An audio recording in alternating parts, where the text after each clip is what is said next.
The title of this podcast is Who Are You Having a Relationship With? In this case, are you having a relationship with life or what your mind has to say about life and people? My 1.0 self, whenever I'm suffering, I'm having a relationship with what my mind has to say about it. And it shows up many ways in my relationships with a significant other or with friends. They did if something happened, you hear the blame right there. It comes out so easily. They did something. No, something may happen. They may make a choice or behave a certain way. And based on that, I will form an opinion about it, whether an opinion is quick. I like it or don't like it. They should or shouldn't do that. And so my relationship in that moment stops being with them. It starts being with what my mind is saying about them. And what easily happens is you lose the capacity to even enjoy and appreciate all the goodness about them or about the situation. It happens very easily. So I've had some amazing friends who supported me and my little wellness business for a long, long time. And I'm super grateful.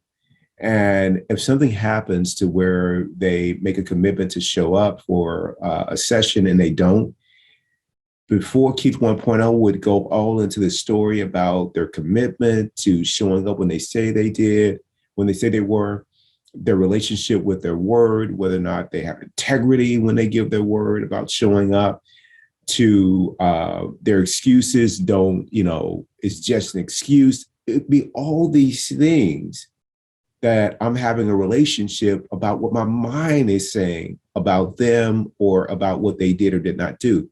But I'm not having a relationship with them. I'm having it with what my mind is saying.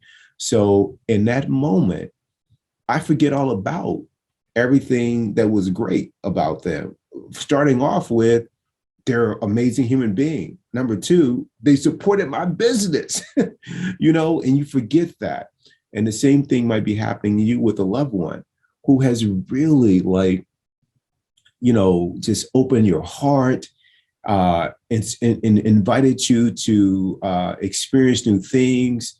They have exercised incredible kindness toward you, giving you incredible grace. And then they do one thing that's not to your liking. And it may not even be that is they're responsible for it. It could be just life showing up a certain way. And in that moment, you forget about who they really are to you. You forget about all the amazing things and gifts that they've contributed to your life because you stop having a relationship with them.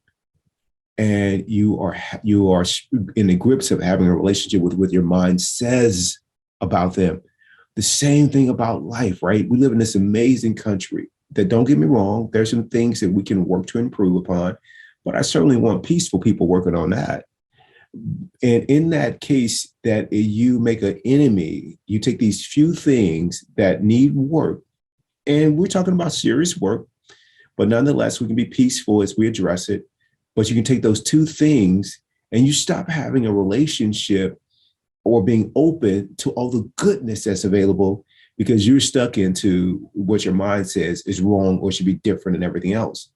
Now, you can have both. There could be both. There could be these amazing things that are available for you to experience in our country or in the world while working to improve the things that need work. You can do both. And when it comes to people, I have really, really worked on not letting my likes or dislikes, what I think should happen or what my mind thinks should happen or shouldn't happen, dictate my experience of life, my experience of people. The minute that it has a comment to say about somebody, like, I'm not taking that comment on. I'm not doing that. Why? Because it's going to rob me of the goodness that's right in front of my eyes. When I moved out here to Yuma, Arizona, conversation was strong about how wrong, it was and how awful the experience was going to be. And so for a long time, I missed out on how great Yuma was. I missed out on how, and coming in the summer times, there's so many people that do nothing but complain about the heat. You're no longer having a relationship with Arizona. You're no longer even appreciating the heat. All you're doing is complaining about it. So you have a relationship with your subjective opinion about it. Like you're missing it. You walk into a restaurant and the lighting is off, or your opinion about the lighting, your opinion about the ambiance. You start to have a relationship with your opinion, and you're no longer having a relationship, or you're no longer, better said, you're no longer present to the experience or the possibility of what you might experience there. And I see this happen time and time again, and I recognize it well because I used to do it. Your mind about how things should be done, your preferences, your likes, your dislikes, that whole way of living, it steals joy. It steals peace away from you. And you can make a different choice if you're committed to having different experiences. So I encourage you to cease having a relationship with what your mind says about things, and instead have a relationship with life that is not conditioned by what your mind has to say. Once you do that, you're gonna be like, oh my God, I've been missing out. I know I was too, but that can change like that. Just do your practice and stay committed to it.